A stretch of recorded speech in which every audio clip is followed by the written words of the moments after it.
After show, just hanging out all by myself. Ain't nobody coming up to. Oh my God, is that the Yes Man? Yes, man. Well, yes, man. What a surprise! I didn't know you were gonna be here. Did you watch the show? Yeah. Did you see that part where Justin Robert Young used some uncouth language about his wife? Yes. I mean, do you support that kind of talk? Yeah.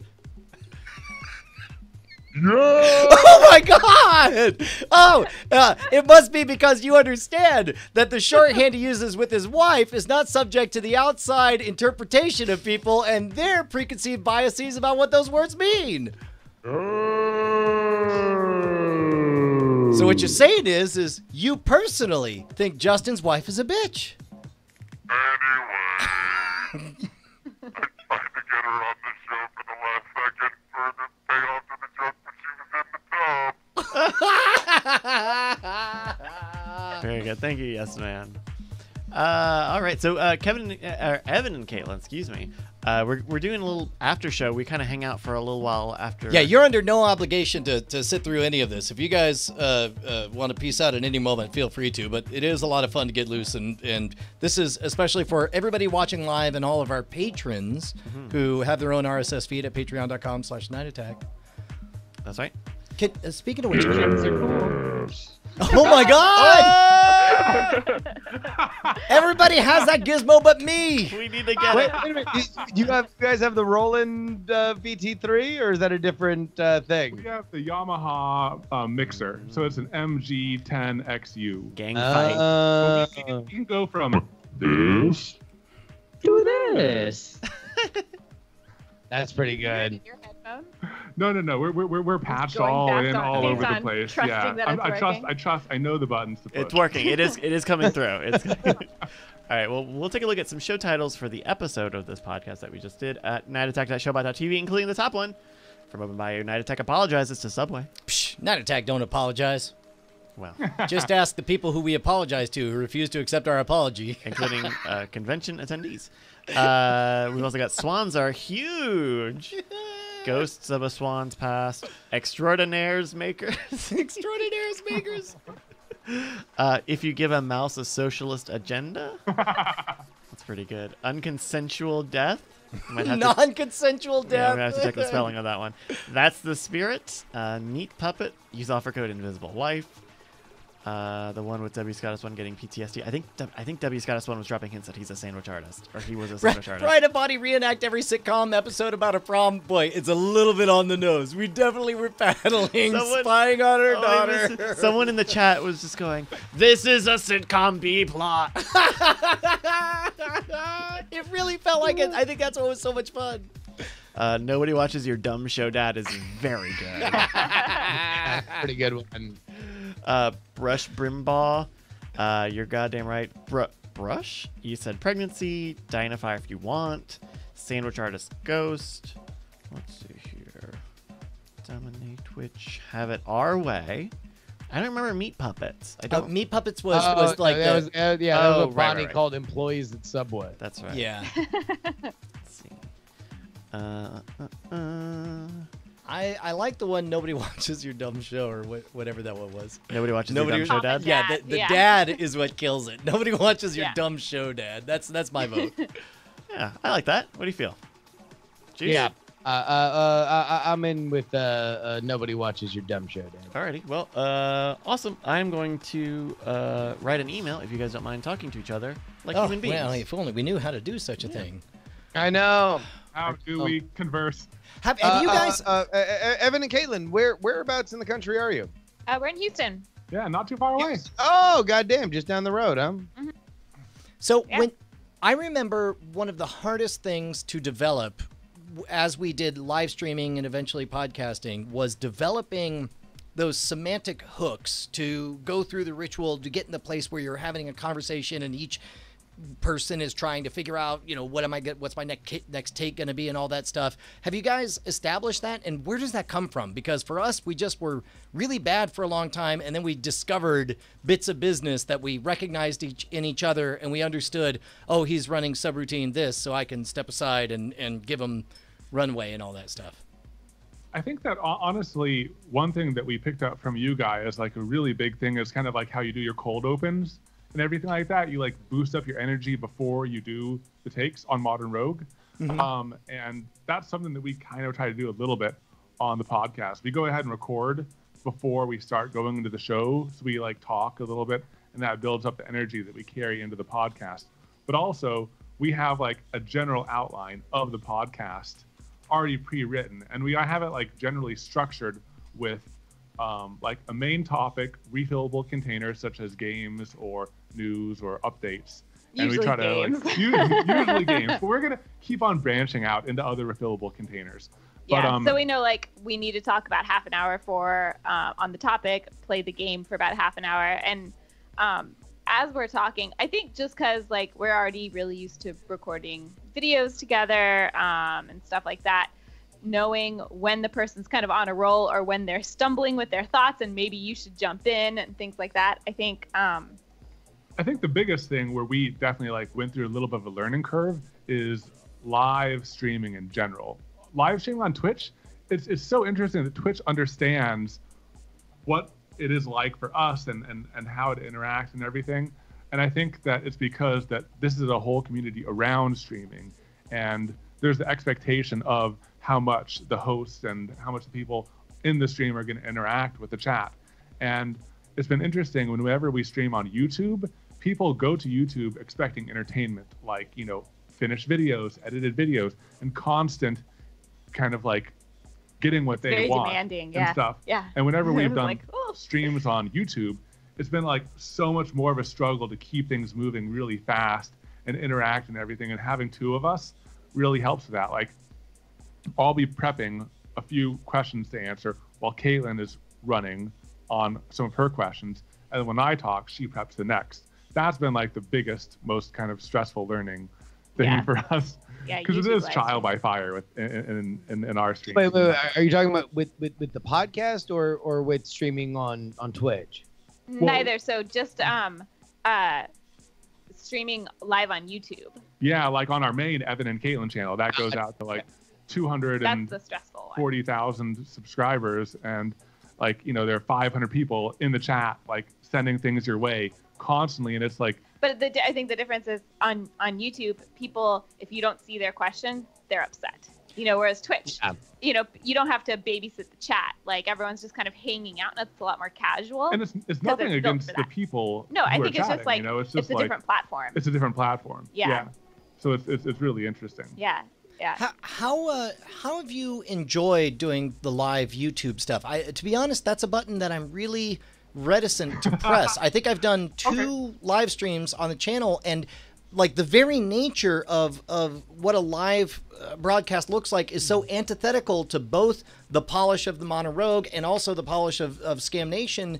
Like I think the last one I did was with Justin. The two of us did Q&A, and we talked about the time I cheated in Vegas and stuff. That was like 8 years ago. The very first version yeah. behind the scam. Yeah. Yeah, it definitely has been hard. Now, we have a really funny story. The other day, was that last night? So, yeah, that was yesterday. Last night. Okay, so we tried to stream on Twitch, our gaming channel on Twitch, and we went ahead and like got everything set up. I made sure everything was working, and I pressed stream, and I'm just looking at our dashboard, a live dashboard, and I'm like, "Where's the stream? Why is no one here?" And we're like 3 minutes in at this point, and like I'm like, playing a game. and I'm like, "Oh no." I realized that a few days earlier we had done our YouTube live stream, and You so never ended it? No. But it was set up for YouTube. He I redid started it. on YouTube. Yeah, so it's like here we are like streaming games, like trying to like build up the steam for our like, you know, normal Twitch chat who understands what's going on, and then I go over to YouTube, and it's like everyone's like hi, and then like we're like, oh my gosh. Yeah. Now, that was actually pretty funny because it was also on April Fools, and we got to play it off of like, We were like, good prank, bro. good prank. We totally meant to do this, and it was like pretty hilarious because it was entertaining. But I think that the whole way we do YouTube in the future, if we do more live streams on YouTube, we're going to completely change it. Someone else is going to be reading the comments. so that we aren't ignoring anyone. It'll just be the two of us chatting and being entertaining And then an making anonymous content. voice ignoring people. Yeah, and then an anonymous voice, people will be trying to reach that anonymous voice to reach us. And we'll have like more of a topic in mind to default back to. I think it makes it easier too, because even with two of us, it was hard to keep up with the questions and answer and be engaged because, you know, like Evan was saying, we would kind of take turns on who was reading questions, but then one of us is like this. Yeah. Is looking. And it'd be better. It is so amazing how YouTube never realized that a channel should have an IRC chat and then comments should be left on videos. Like, I feel like if every channel just had an IRC chat, it would solve so many problems for their live stuff. Well, and plus also, and I suppose this is probably something that's being solved with YouTube's competitors to Patreon. We find ourselves in the weird place of like, one of the benefits we offer patrons is that they can watch us shoot an episode live, you know, a 4 or 5 hour experience. They can watch how the sausage is made. But strangely, we can't put that on the YouTube channel. We have to go have some other second channel that we're like, okay, here's a hidden link. Everybody come on over here. Well, the hidden link part of it is especially annoying because we do the streaming via the mobile app. So we have to kind of you do that half start where you're getting ready and then get the thing and then copy it over and hope that the YouTube app didn't die. Polygon was doing a lot of live streams on YouTube also, Polygon, the video game website. And they had to like one day just kind of stop all of those because they were pinging all of their subscribers 3-4 times a week for this thing that was not the videos that people liked. And very quickly, like people figure out like why I'm not gonna fool me 7 times. Right. Shame on me 7 times. And so I think you're kind of, I mean, Twitch and YouTube are different things, and YouTube keeps wanting to be like Twitch, and Twitch has done a few things to try to be like YouTube, but I think they're just going to continue to separate further and further, and YouTube, like a lot of Google stuff, will just continue to have like also ran products. YouTube, it seems like, has had a chronic and horrific inability to build communities. I think that despite the way YouTube run things, I think in the Monologue we've done a pretty good job of sort of explaining like, hey, we don't do that here. I'm deleting this, or we treat all the guests with respect and so on. But there's unless you give it constant attention, everything goes to seed, and instead the people who say the foulest thing do the best. Whereas I don't know that Twitch seems to have better self-policing in that regard. Would that be accurate to say about the communities? Because it gave a shit about community because it understood it grew out of a very specific community. It grew out of a video game community, which gave it a leg up in terms of toxic bullshit behavior and the need to build tools to make it palatable for everybody. Especially when it's live. Twitch has mods, and mods are awesome. I'm sure that you guys, I haven't been here enough to recognize the mods, but there are some awesome mods already in our channel, and YouTube doesn't really have that system in place where there's it doesn't empower. They do have the community management roles, but they're hidden in the Google account page, which YouTube will throw you out to another thing, and that's if you're a Google Plus being page. A mod on the Twitch channel is like it's kind of pretty cool. It's like you're part of the team in a way. And on YouTube, I'm not sure if that like badge and that recognition and the gamification of community isn't really there. And to go back like a few topics, I think that Justin, you were mentioning the instant replay chat. They do actually have instant replay chat. If you do a live stream, it logs all of the live chat. And once it's all published and archived, then there's the comment section. So it does have like both. Oh, no. I think that's bad.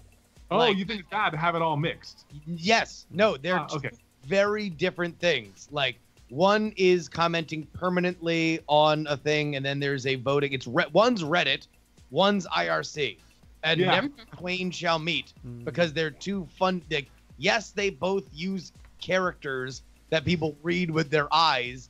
But other than that, like in terms of functionality, they're not the same thing. Like you wouldn't expect that you could replace Reddit with an IRC chat. You wouldn't expect you could do the opposite. Yeah. So to me, and there's a lot of stuff that has been on my mind over the last few days. But like talking about the idea that like Twitch is great because there's a home.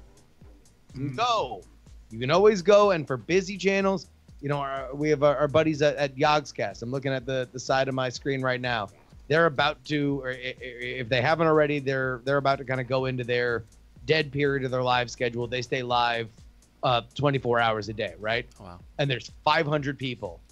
And I'm sure probably 300 of them are actually at their computers, and 100 of them are talking to each other because they want to talk to other people for which they have something in common with. Yeah. That is something that is impossible on the largest platform where people gather for communities, YouTube. That's insane. And they've always they've tried to shoehorn comments as their answer to everything. That is mind-blowing to me, and it was the reason why Twitch, we've loved Justin TV since it was fucking Justin TV, but Twitch has continued to build on the idea that like, no, here's our strength. Our strength is people can feel at home when they're here. You can easily just, knight people as mods. If they fuck up, it's just as easy to strip it off them. In the meantime, the passion, you're rewarding the passionate, and you are giving attention to them. And that's like so important. And there's plenty of things that Twitch doesn't get right, like recorded video or being able to search for things. Yeah. But other than that, like, it's just that they are divergent products. And I think that they could be better. They could learn from each other in a lot of ways. But at this point, I think they're just so big that they're going to keep lumbering around and making a shit ton of money. Well, I think that like with Twitch, it's easy for the community to self-organize. We've tried to bring that community to our YouTube channel, but it takes so much more effort. We've replied to every single comment on every single one of our videos for the past 2 years. Yeah. And it's great to bring that community and make that connection, but we know it's unsustainable. At some point, we're going to have to stop. Yeah. And it's not easy to, in Twitch, it's fairly easy to designate a lieutenant who speaks with your voice, whereas there's no analog in YouTube whatsoever. Like somebody both Bryce and Brant and John have to say, I am the editor of this. This is the answer to the thing. Like there's no I mean, there's no like crown or something that you can like give them. Right. Yeah. And in the meantime, granted authority. In the meantime, you still see YouTube's feature rollout be very Twitch-like, right? With YouTube sponsor, which is the subscription sort of thing, with the live chat, with the super chat, with the chat replays, with the video premieres. It's all of the same words. Well, the words are different, but it's all the same ideas, but in a different context where those things kind of being copycats, more or less, won't fit the same on the same landscape. Yeah. I also hear that like since they are competing more and more, I know that some people have gotten on trouble. Like on YouTube, for example, Linus Tech Tips did something to promote his Twitch, and he got a community strike. Like that's like, I think you get 3 of those and your channel is deleted or something.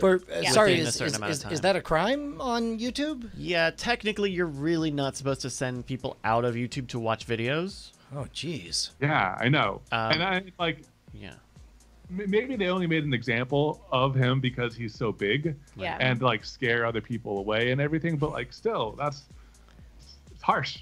Yeah. Well, because you're like, all right, look, are you the referee or are you a gang leader? Like it would just be helpful to know, because like if you're a referee, I should say, ref, that wasn't a foul. I didn't do the thing. But if you're a gang leader, then I need to know, fuck them. Like, fuck purple. We're red for life. Like, and then I'll just understand I don't want to piss off the gang leader. Yeah. I mean, like, as everyone knows, one of the biggest problems with YouTube is there's too much of it. There's too many users to keep track of. There's too many accounts.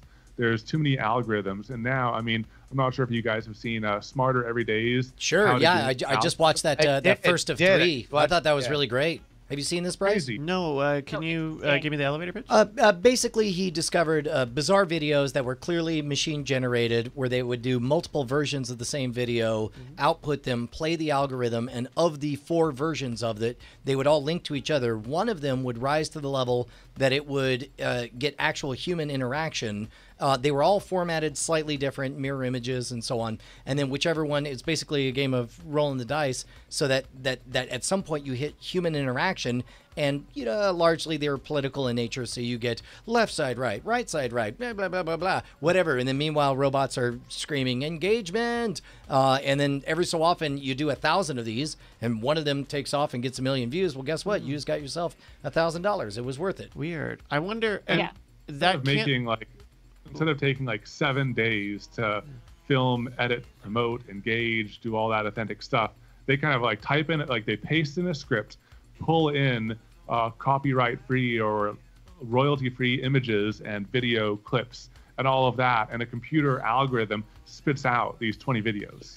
Wow. But they were also like specifically gaming the algorithm in terms of like switching things that that they know will beat their copyright protection stuff. Correct. And then also each one linking to the other, each one using click farms to show engagement in organic, quote unquote, organic traffic. And then at some point you reach the level where you bust out of the robot range and into the human range, right. At which point, if it's the right subject at the right time, it skyrockets. How? Yeah.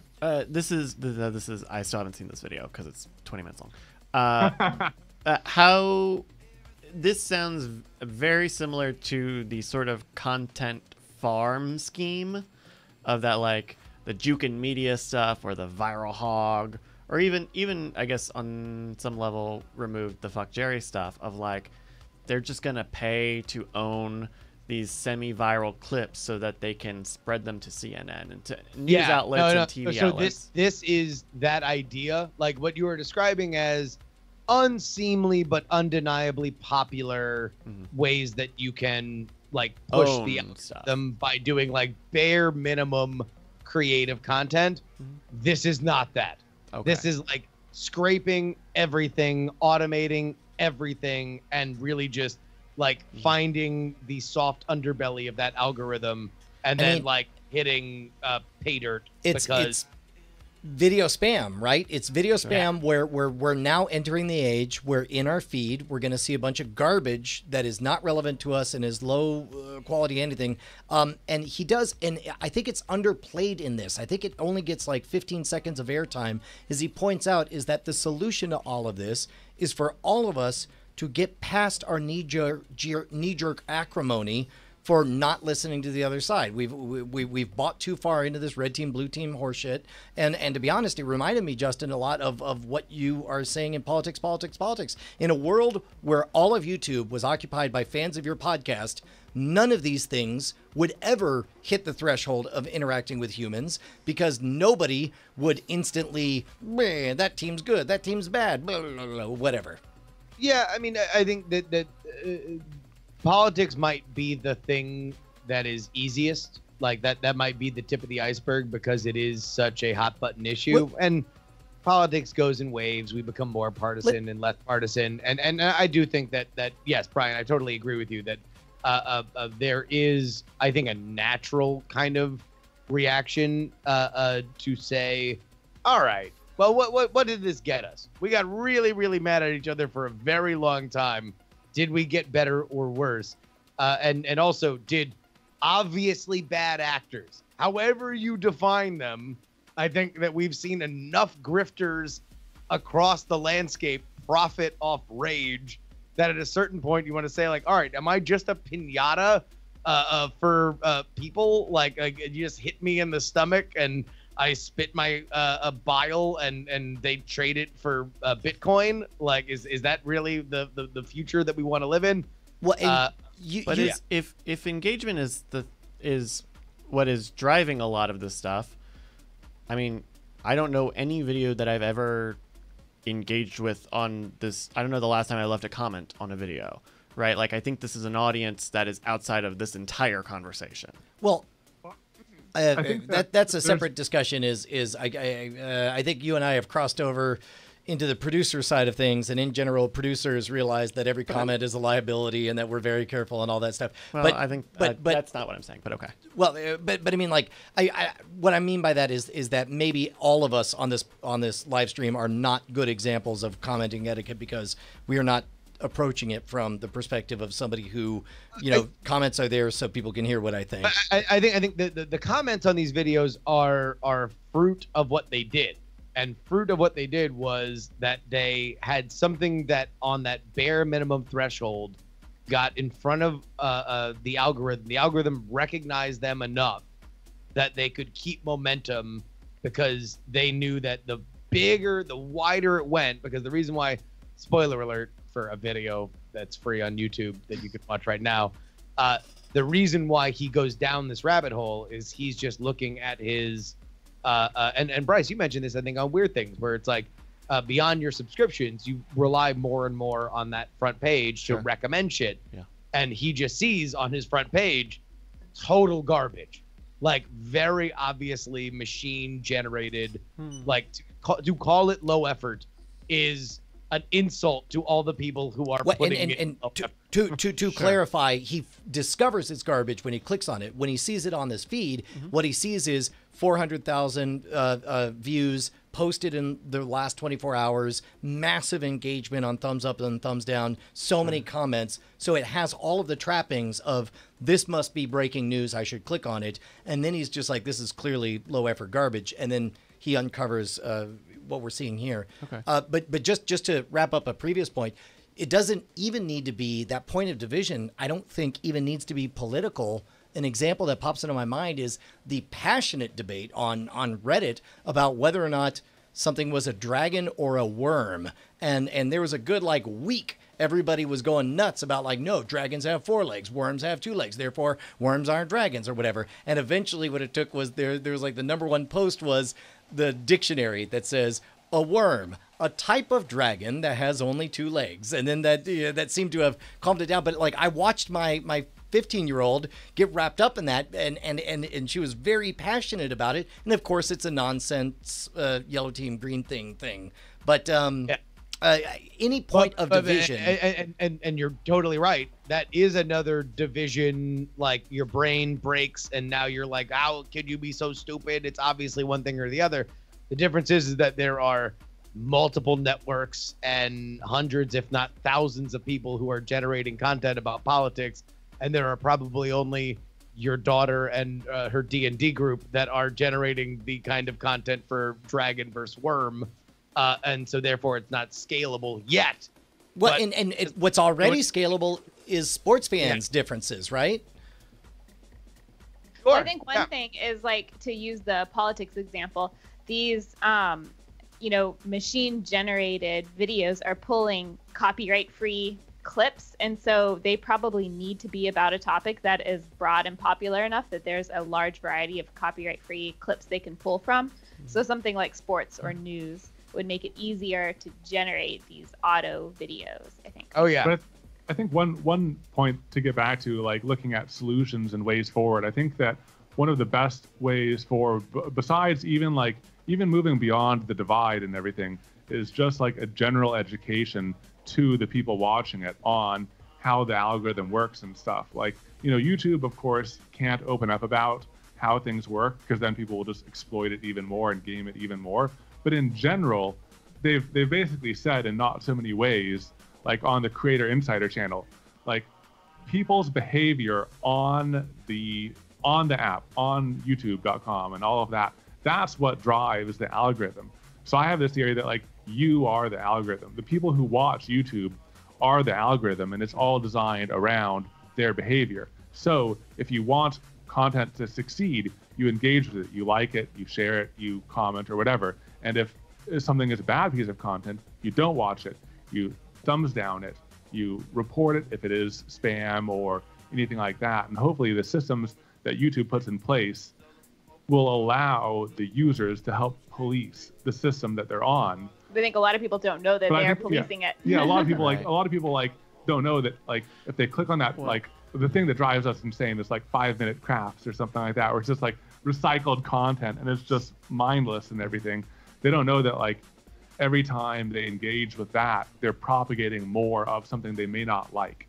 You know what I mean? Yeah. And I think that education can solve a lot of this. I'm just not sure how When you like that's gonna rage happen. watch something. 5-minute crafts.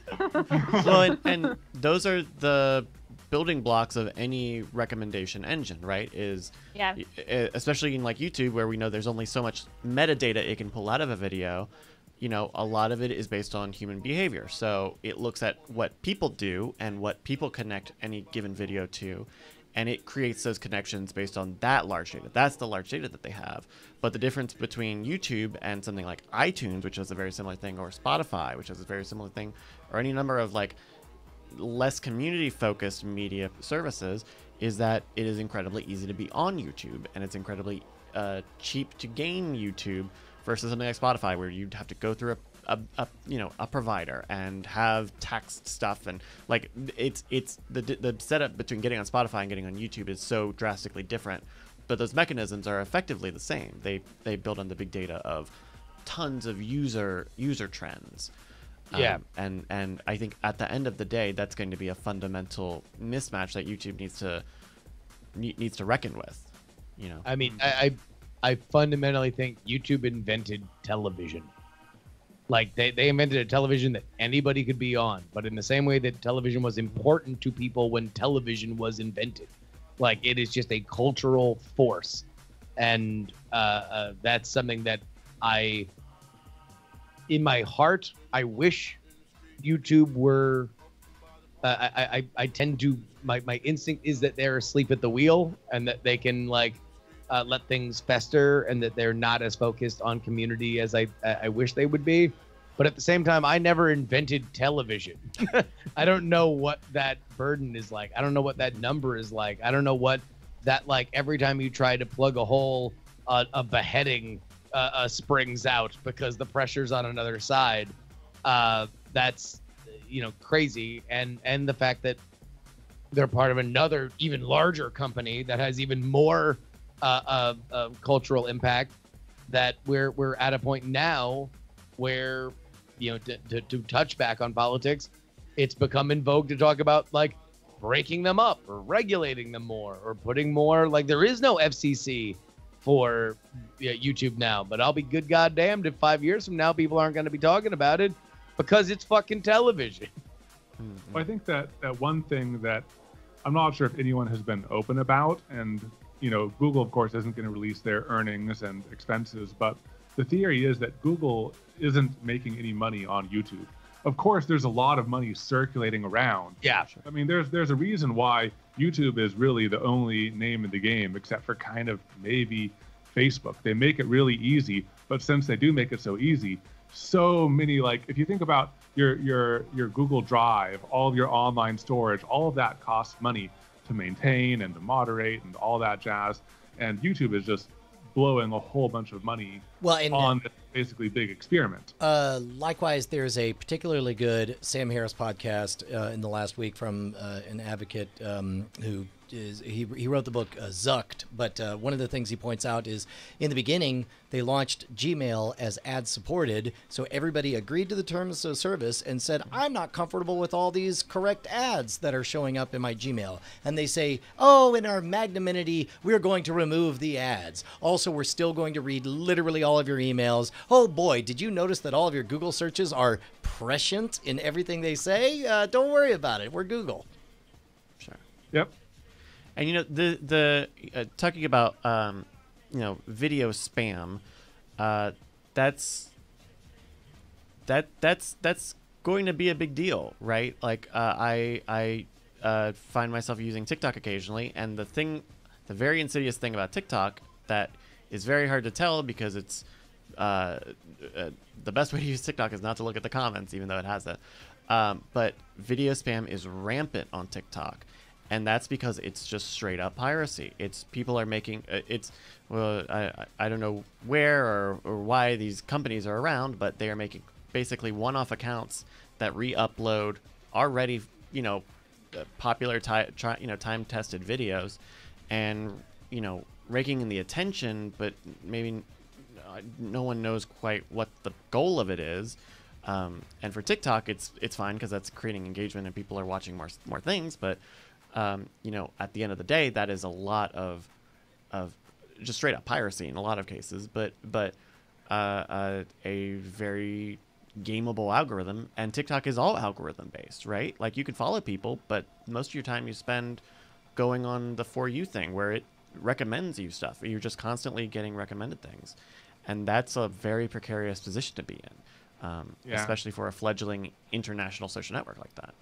Did we ever get like a magazine article or an oral history on why Twitter ditched Vine? I'm fascinated. It is so amazing because that left such a gaping hole. Like TikTok is what Vine would be if you evolved it over the 5 years that came between Vine ending and TikTok becoming a gigantic thing. It added fairly reasonable features that users seem to really want. Yeah, my 11-year-old loved Musical.ly, which was TikTok before it was TikTok. She also still to this day quotes memes from Vines that are still archived on YouTube videos or whatever. Yeah. And now she's thrilled that, you know, hey, Vine's back in POG form. That's a current reference. I mean, the word on the street when Vine closed was that Vine was not making money, and no one at Twitter, a company which already doesn't know how to make money with Twitter, didn't know how to make money with Vine. And so if you just extrapolate those two things, you think, well, you know, they probably saw a rather expensive platform, you know, video hosting versus text and images, that they already can't monetize and can't figure out how to put ads on that thing. You know, that's... I'm sure they could have gotten a venture capital, though. I mean, like, you'd think that people would see the potential of this. I mean, if the crazy thing to me that I think about a decent amount of time is, as you go about your life, like for us, we live in the YouTube world all the time and in the social media world. But if you talk to most people just out and about that you might run into, most people don't know that YouTuber is a career. They don't know that like the type of content that we're putting out there even exists. Most adults, but most of the world population or any population doesn't know that this is a thing, really. And I think it's going to continue to blow up as the generations who understand this, like, you know, continue to grow into whatever any of this evolves into. Can I ask you guys a question? So if you run into somebody that, like, you literally, like, these are like one interaction your entire life people, like somebody at the grocery store, or like you're getting your hair cut or something like that. You're just meeting this person for the first time and they ask you, oh, what do you do? What do you say? Advertisers. We run an advertising agency. Really? Because you don't want to explain YouTube videos, right? We've given other answers too, like, oh, we make products, like we make things. Yeah. Oh my gosh. I always say podcaster, and I immediately regret it. Like second it comes out, the R in podcast, and I immediately regret saying it because now I have to get through the same 30-minute conversation about podcasting, and they immediately regret starting the conversation 5 seconds after I start talking. And then it just is ghost ship drifting into a abandoned city. Oh my God! Are you kidding me? Like I experienced, you know, for 20 years, I had to say magician, and what does everybody say? Oh, do a trick or whatever. It's like, no, fuck you, I don't want to do that, right? And then finally, I'm graduating from being a magician. What do? I have a TV show on National Geographic. Oh, you're fuck, I don't want to do that. Nowadays, I'm like, I don't know, I do YouTube videos, and it's bliss. It's fucking bliss. Everybody's like, oh, my son loves YouTube. I'm like, great for your son. That's great. We all know YouTube. It's a very boring place. We all agree, right? Can I please have a bowl of chicken fajita meat? All right. So congratulations, Brian. You were living in the a deeper circle of hell, and you climbed out to a one more in the outer rim. Yeah, but see, the great thing about saying you do advertising is no one asks any questions after that. They're like, nobody wants to know. Okay, bye. Have a nice life. They're like, they want to end the conversation. Marlboro. Get out of my face. Yeah. I mean, 60% of our revenue comes from ad placements that we do through sponsorships. So It's kind of true. kind of true. Yeah.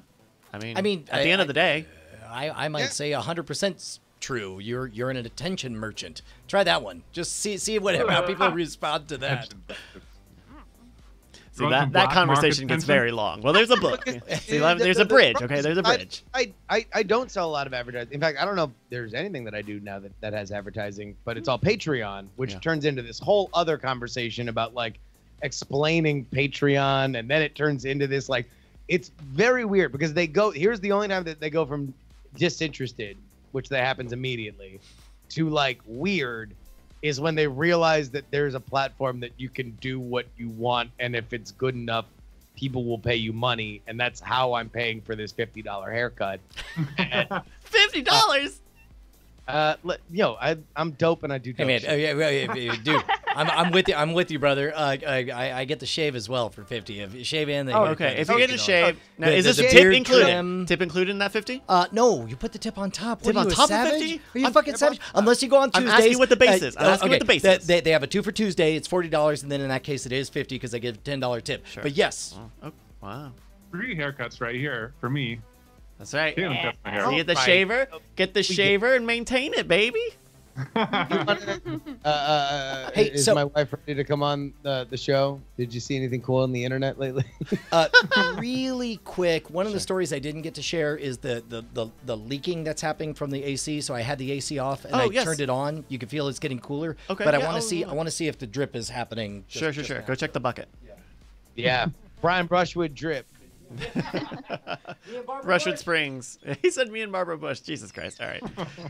Barbara Bush drip. So has this been By an the way, ongoing you issue? like the news. What was that? Sorry. Has this been like an ongoing like night attack after show thing? Well, Wait, the it was leak? a, Like the leak? Yeah, the it- AC saga. it was a No, story from no. a few months ago. He had some issue with one of the coils, I guess, in the AC, and it ended up with a leak in the attic. And so the Pruno bucket that the guys use a lot on the Modern Rogue show was the bucket that he had and had been using it to catch the leak. And then he would keep wondering where it is and why he doesn't have it and have to remember that it's in the attic. And I mean, if he's saying it's broke, it was fine. It's been fine since the last time he told that story. But if it's busted again, because it's routed all sorts of weird ways so that it cools this room first. Oh yeah, no. The upstairs at Brushwood Place gets really fucking cold, Yeah. like, intensely cold. So when we were watching like some past episodes, Justin, I was wondering like, are you there too? Because everyone has this nice blue theme going on, but I know that's not the case now. That is not the case. No. Okay. I am. I mean, there are episodes where I'm in that studio, but Okay. I no- apologize next time for our we'll get a lime blue green screen back here behind No, us. it's great. Yeah. yeah. Oh yeah. No. So this is my. So Justin is in Oakland. I'm in Oakland. Oakland, Yeah. Oh, okay. California. So I can go red. Oh, Ooh. whoa. So are those just? I'm guessing that are still black tiles behind you. They are black tile. They're black soundproof tiles that are kind of decorative. But then a bunch of hue lights there, and then I have hue lights Oh, on his front. for my face, so I could. Oh yeah. You're about So a half fancy. lowbrow right now. We just record with the green screen, and then we can like have any effect we want behind us during the podcast. Oh my gosh. Yeah. Oh my gosh. It's party time. Oh, look at that. Oh, no, it's on. But yeah, no. So I don't know. I like the idea of the green screen, and if I were better in Photoshop, I would probably use it. But there's something about the physical set that I really dig. Yeah. Yeah. I think we just had like a podcast about what our dream shop would be. And I think that would love to have like multiple backdrops behind us. Like we could have like a plain white wall for when we're doing like the final shots and everything. Would have like a stage behind us with like the workshop stage. Then would have like a colorful mural type thing Yeah. for certain shots. And I think that'd be really cool. I mean, Yeah, That's a it'd be long nice way to have out. like a shooting set. Right now, I mean, it's the workshop, but it's a disaster all the time. All the time. Well, I think you guys saw the property space that Yeah. Brian bought. That's kind of the idea with that big room that we have. That we would have a couple of different shooting sets in there. Though, as they started building this steel building, which is going to hold all of the merchandise and warehouse stuff. But I think Brian wants to shoot Modern Rogue stuff in there, and it's like we had this whole log thing of like, okay, well, this wall can be the Modern Rogue side, and then this can be the Scam Nation side. But I think because we were shooting Modern Rogue in our actual warehouse for so long, that I guess building our own warehouse means we would still want to shoot stuff in there. So we'll kind of see how that shakes out. Because the warehouse, I think the steel building will probably be done before the inside gets fully renovated. You just got to build. I don't know. I the way Brian's talking, there's I don't know. I mean, like maybe not fully renoed Right. So on the inside, usable. but I mean, okay, I don't know. Brian, temperature check.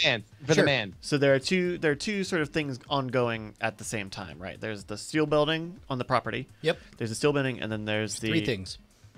Septic starts this week as well. Okay, yeah, but we're talking about the warehouse is going, and the house is being Made safe. Yes, made safe. And we're trying to figure out which we'll think will be done first, because I know you'd mentioned wanting to do Modern Rogue stuff in the warehouse instead of the studio space. Right. So I believe the warehouse is scheduled to be last.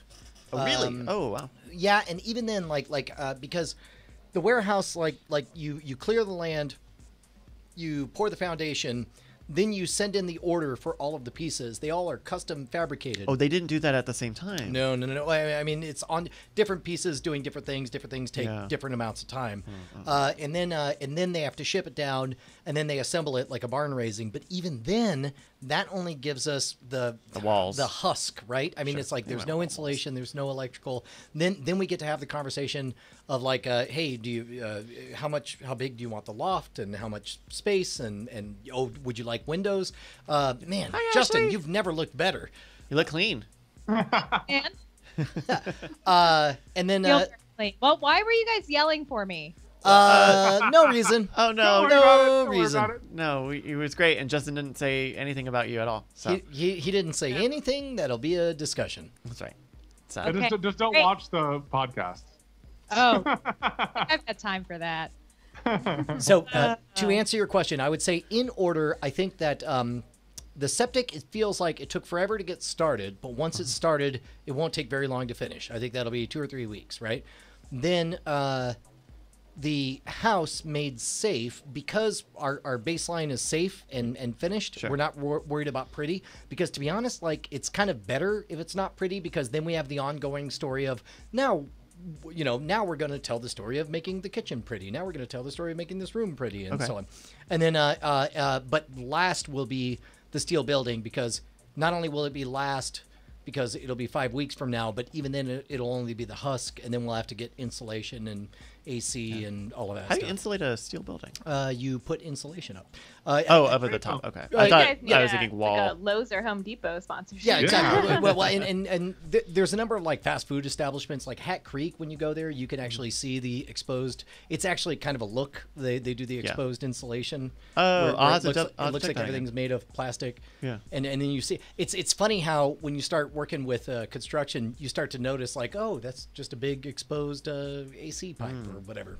Hey, did you ever hook up with our new friends in Dallas to see if they would come down and help dress the set there in the new facility, Brian? Am I blanking out on which new friends from Dallas? They're on screen.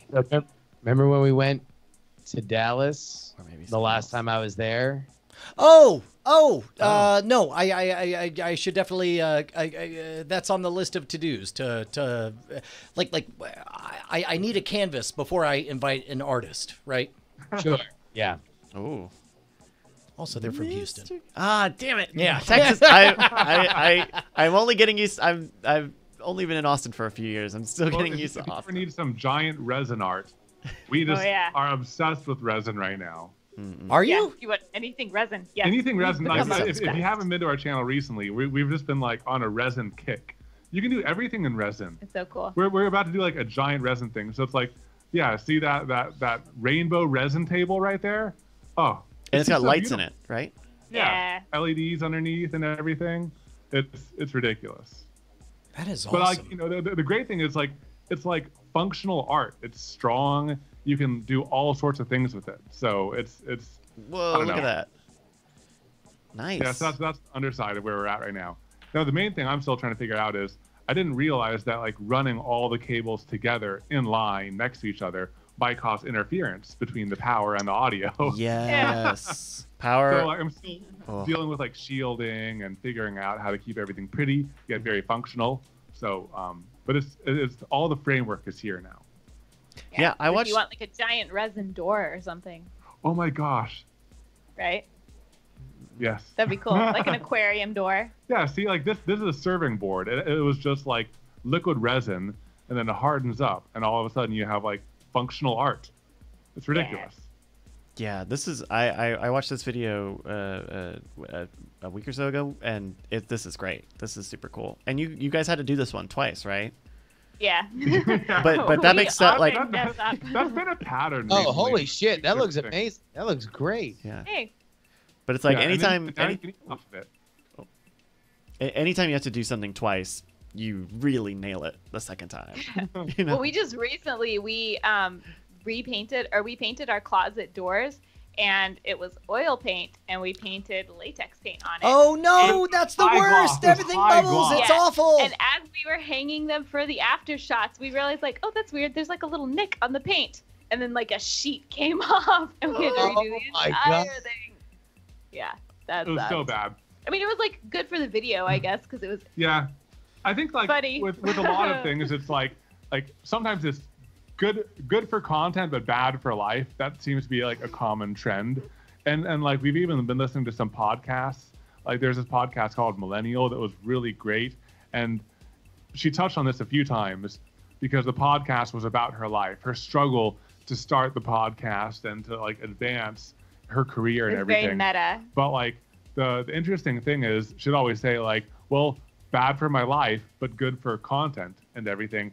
And what was so interesting is once her life got like under control and she was at where she was at, her content that had been built up around the struggle, she had to do a complete 180 shift. She had to restructure everything because there wasn't that daily battle anymore. So it's kind of like That's one thing. that's sort of a universal set of archetypes that predates even the internet. I know that social media is new, but there was always the archetype of the whiz kid, the up and comer, and then the old gruff bastard who had been around the block or whatever. Like I think what we're seeing is we have audiences watching people transition from one to the other. Like Justin and I mean, how long did we play the shitbag stepson for like 5 years, and then finally we got good, and then and now we're entering a new phase. Well, I think to be honest, I don't know if we ever really felt like we got any better. I feel like we got comfortable during NSFW show, but we could always hide behind the fact that we were making $50 in a hot dog. Right. And they're like, yeah, I mean, sure, we have like this like multiple #1 albums, and like, we're being like interviewed by NPR for our horseshit bits, like, but we're making $75 a piece. Fuck life, like, and then we got paid because of Patreon, and then all of a sudden it was like, oh wait, I guess we kind of did everything that we kind of hit every metric. Like, if we don't really have like the numbers, that would be the only thing that would be like the final piece of the puzzle in terms of like that experience. But other than that, like, we make good money. We do what we want. We do when we do it when we want to. As co-hosts, we are like as good as people that have been working together for 10 years can be. Well, and you feel that, I don't know about for you, but for me, I felt this need to, like, I don't know, there was an epiphany where I realized, like, for us to not accept our next role of competent people who seem to know what they're doing would be a disservice to our fans. And in that regard, I don't know, it was a weird thing there's a lag of when you realize it. Of course, you're always the last person in the room to realize, oh, wait, no, you are this thing, dummy. It's like, oh, shit, we are. And so I think we've done a pretty good job over the last couple of years of trying to embrace that role. Yeah, I mean, it helps because with our audience, we have an audience that's very knowledgeable and we are very open with. So there's no success we can't hit that they can't remind us embarrassing thing that we did. Yes. Right. If it matters to the listening audience, we will always believe we're shitbags who don't deserve any of this. Trust us. That will never die. I guess that's the thing is, like, now I almost feel like that's the role of the audience now is, like, they simultaneously root for us while saying, like, oh, but by the way, remember that time you admitted to jerking off next to your best friend in middle school? That was a thing. It's still a thing. Like, and I love that. Like, because to me, like, that's a level of intimacy that I feel like is increasingly kind of evaporated in our culture. Like, I think that our culture has naturally, and I think for the better, swung toward empathy and swung toward understanding, and that has its own complications to it. But what kind of gets left behind from there is something that I grew up with that I love and cherish, which is, like, no, your closest friends are the ones that you can hurt the most and have them understand that it's fun, so you can get that out. Like everybody can understand what it is to say something mean, and somebody can understand to roll with the punches. Like, that there is, like, a natural byplay there, and that's, to me, where our relationship with the audience has kind of evolved to, from us literally, like, starting with Brian is testing a camera on BB Live Show, which is, like, literally what all the live, like what the shows used to be called was just Brian is testing a camera. To having an audience, to being picked up by a network, to then separating from it. Like, the like, hey, we're all fucking around here has evolved to we're all on this journey together, and no one expected it. We all started from the same place, even if you just joined yesterday. So, like, yeah. If I could throw, like, a random vector in here, here's the weird part to me, is that just as you and I mean, 10 years, a lot changes. We no longer, it is an ill-fitting role to act like we don't know what we're doing, or nothing is on purpose, and oh my God, we're just the lowest on the totem pole or whatever. Here's the weird part, is we're entering the phase where our audience is going through the same transformation, where it's like, oh wait, you're not 25, you're 35 now. Some of you have money, some of you have power, some of you can exercise that power through us as we come up with shenanigans and crazy ideas to do and bigger dreams. Like, to be honest, like the shit we're doing at the property is a testament less to whatever we are doing, and much, much, much more a testament to the confidence we have in our audience and their ability and our perceived understanding of their interest to continue to do what we're doing. Does that track? Does that make sense? Oh God, yeah. And I would say that is the individual, right? The collective is, and this has been true for fucking at least 7 years. Chat Realm, our audience, has been the envy of all but a handful of people that have come across this show. Like, this audience for a sustained period of time has been the most responsive, the most creative, the most insane. Like, look, everybody says they have the best audience because every audience goes back to the people that they like and say, you're great. And we're all broken people on some level. And we're like, yay, you love us, unsolicited praise. And that's great. And that's awesome. But not everybody makes an album that tops iTunes. Not everybody has that Photoshop capability. That's something that Brian. Justin, they're right. There are guests on the show, and you don't need to call them out. Like, oh my god! by the way, when are you guys going to do a comedy album? How can we help? Well, Caitlin's been working on her rap skills. Yeah. If you watch the Door episode, album so dropping people later are this year. already requesting the album to drop. Ooh, the glue scene.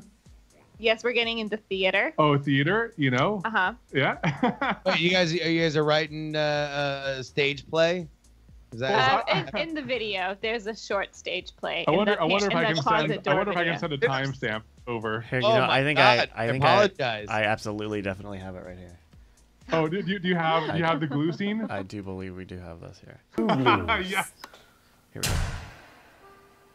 There was once a glue that had a very strong bond, but it took 24 hours and clamps for anything to even happen. And there was another glue that dried super fast, but maybe wasn't the best for long-term adhesion solutions. But together. They are the perfect match.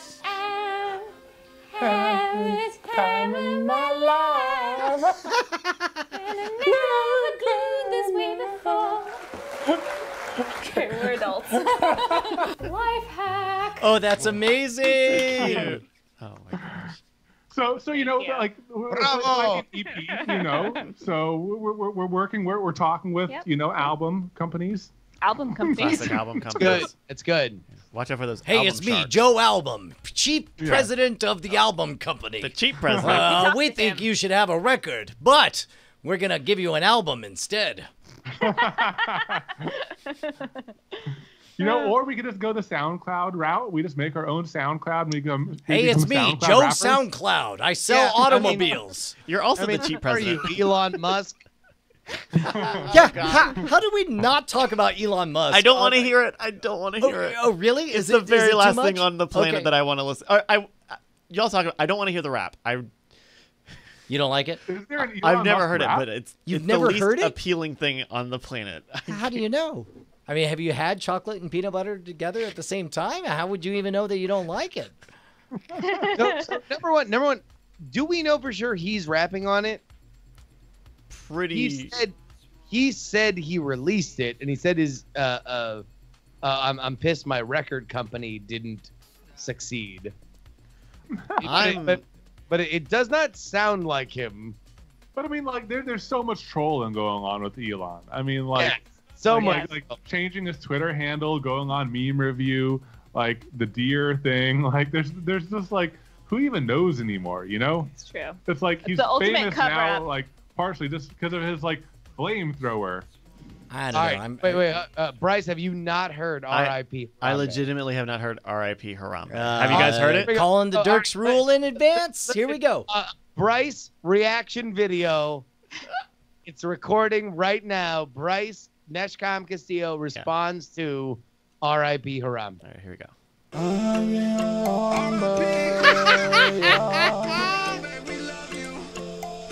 And we thinking about you.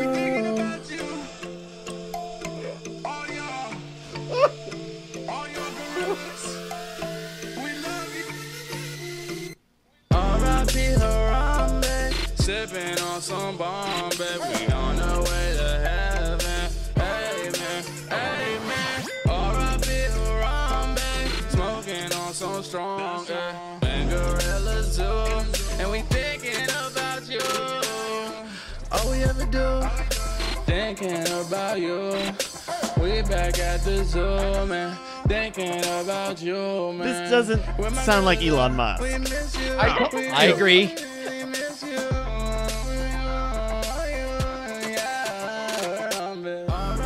mean, it is a lot of auto-tune. Yeah. So you never know.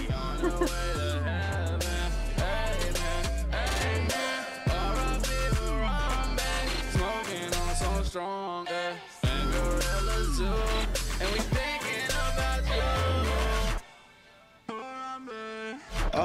Harambe, sipping on that Bombay. We thinking about you. Amen, amen. R.I.P. Harambe. Also, it's all We chorus, which smoking just on doesn't- that strong, ay. We love you. Does sound a little bit teleported from 10 years ago. Yeah, like this is someone had the idea for a joke. And like Elon probably retweeted it or said that was him just to like troll. And then No. That was uploaded. Like his joke was that his record label is Emoji Records, like emoji. Oh man. So it is uploaded by him, presumably, but it does not sound like him in any way. Even in the auto tune. Right, because he has a very distinct sort of cadence. Yeah. Yeah. And also that is somebody that is at least conversant in the specifics of that genre. Like there's a lot of little like touches on that I don't think that Elon Musk would just be immediately breaking out. Yeah.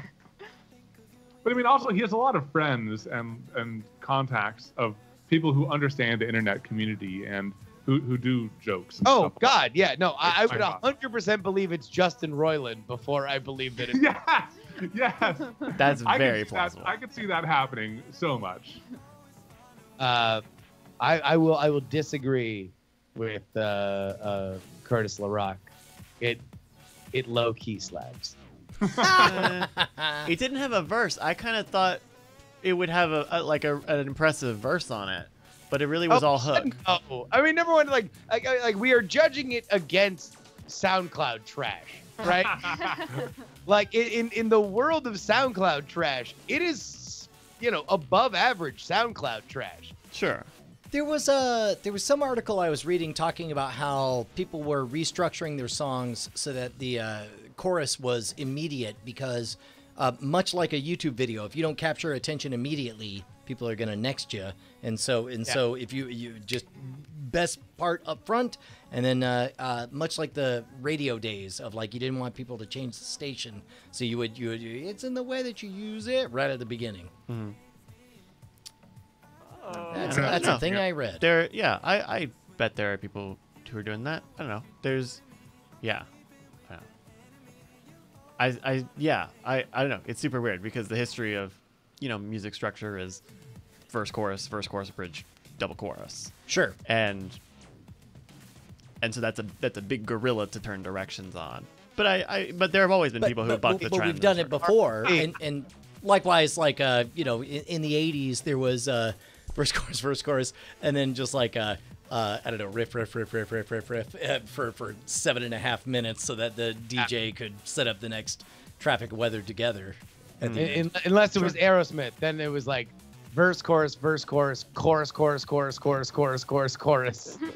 end of the song. Yeah.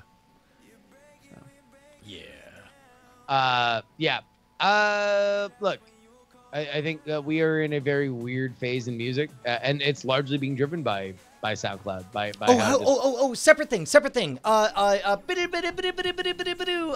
Billboard beef news. What's are you talking about Lil Nas X? Yes. Explain the story. Bryce, have you heard the hottest controversy on the Billboard charts? Yeah, like the reason we're not investing right now, we're shorting Billboard right now is because Billboard. The country thing. Yes, the horse stock. Yes. Black people can't do country. Lil Nas X, Old Town Road.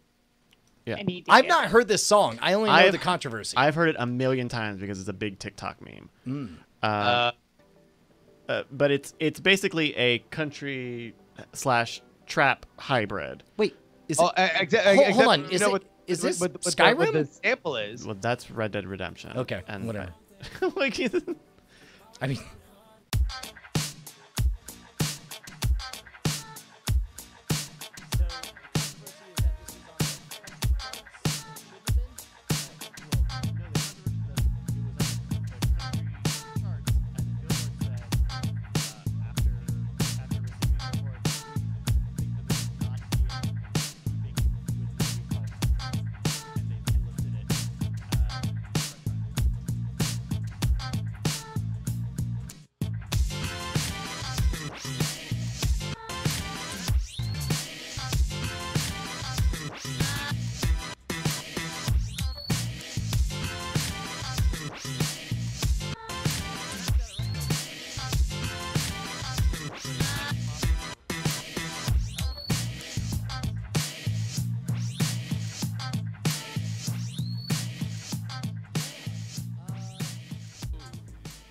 While I'm thinking about it, I mean, what is the difference between a comedy album and a children's album?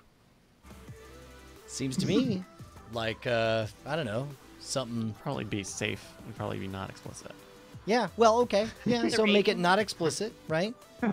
You know. All right, so hey, Justin, what's the difference? Hold on, let me put this here. Justin, what's the difference? You know, if this isn't rap, what's the difference between our comedy album, All's Well, and a children's album? Outside of the explicit language. But I mean, like theoretically, how about this? What if, a crazy idea here, what if we redid all the lyrics to be a charming children's story? Could we relaunch All's Well as a children's album? You know, Brian, that just might be crazy enough to work.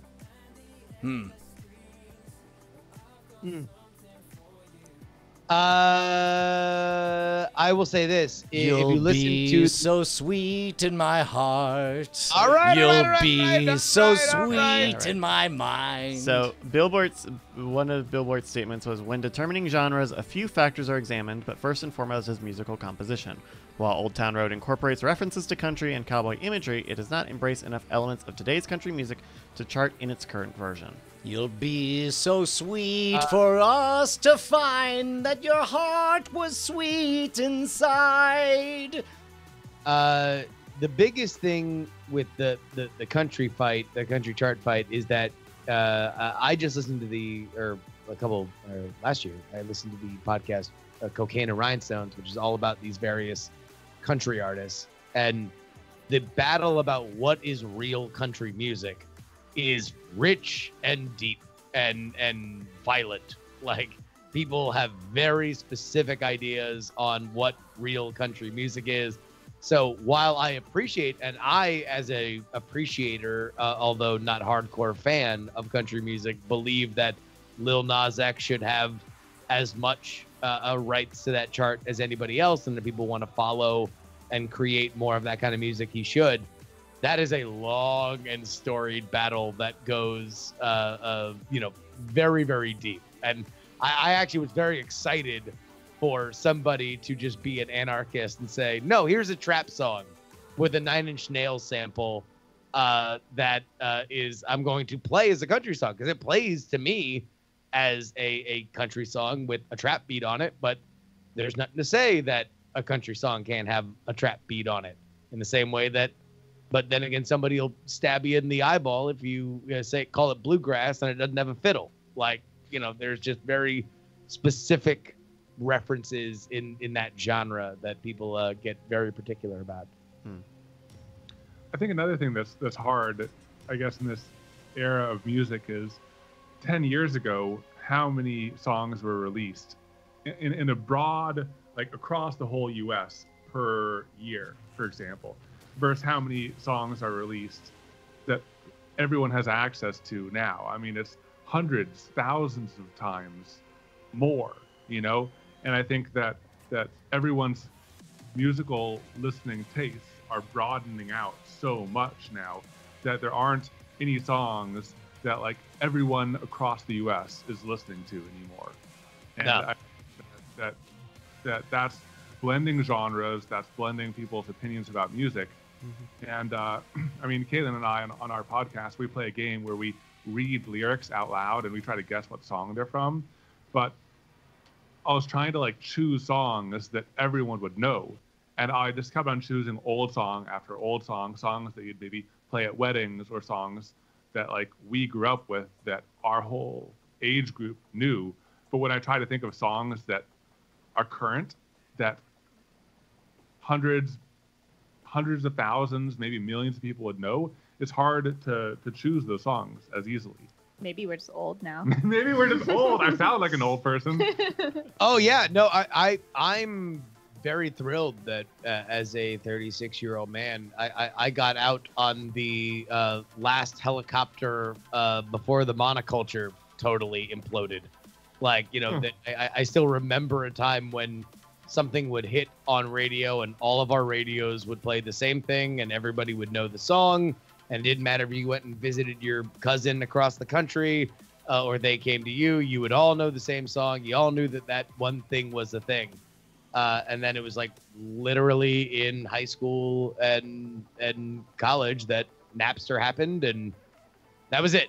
It was like Kazaa and Napster and all that shit, like totally shattered everything. And as soon as you realize the real lesson of Napster wasn't necessarily that you could steal shit, because you're always going to be able to steal shit. It was that you could host shit online and you could distribute it really fast. And that was a wrap. As soon as like that genie was out of the bottle, everybody could listen to exactly what they wanted, and nothing was ever going to be as big. Yeah.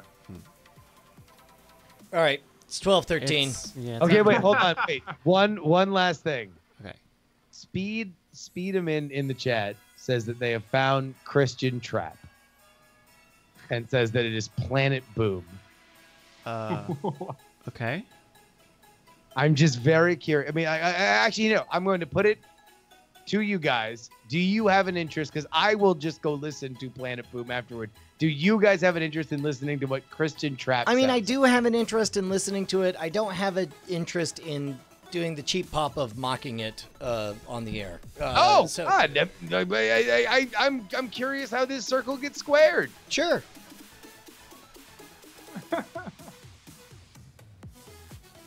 I mean, like, were you intent on mocking it, or? I mean, hello. I'd like to introduce you to the show we've done for 10 years, Not Attack. We oftentimes bring stuff up and press pause to tell funny stories that are maybe unkind to things.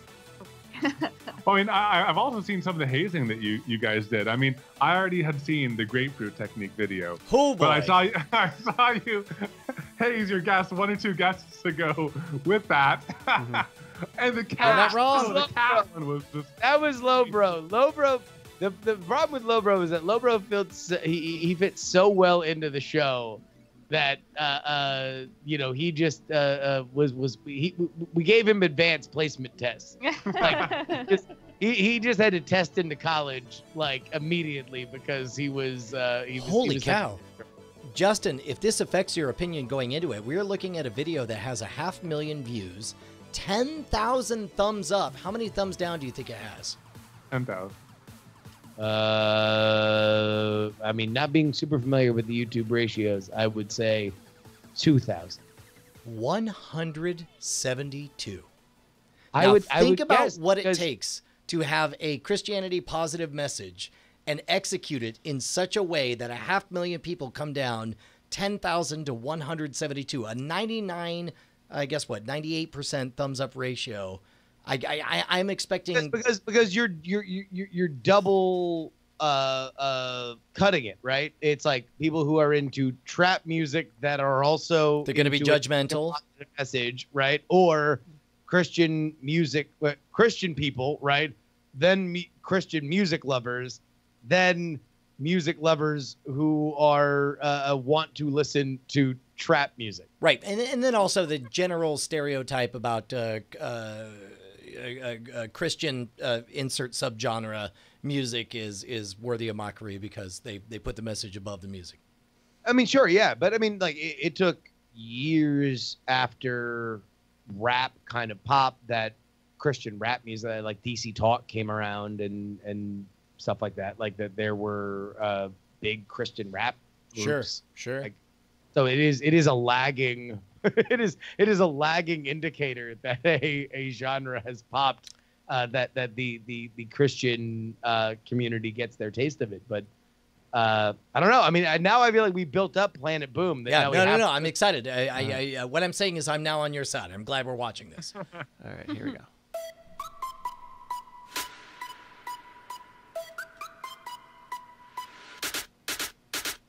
Let me tell you about him. Jesus is his name, and I'm all about him. I live to bring him praise. He is the way and the truth and the life. God is 3 in 1, reigning undefeated. Our God is overcome. Jesus.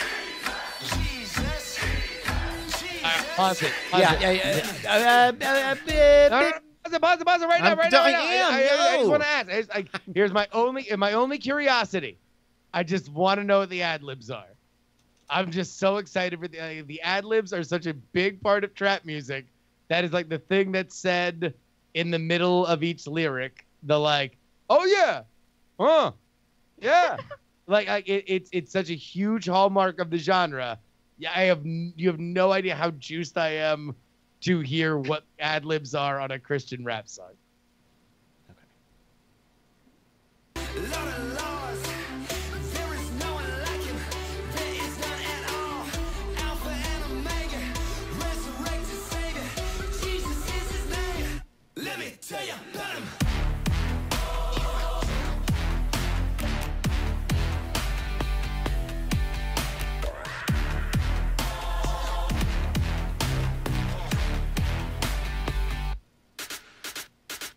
Closer than a brother, he will never leave. God is my provider, he is all I need.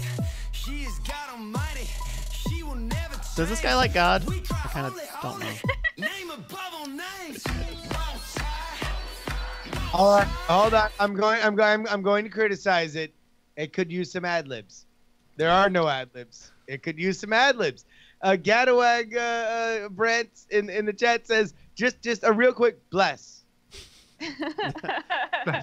I'm saying it would add. It would add. Yeah.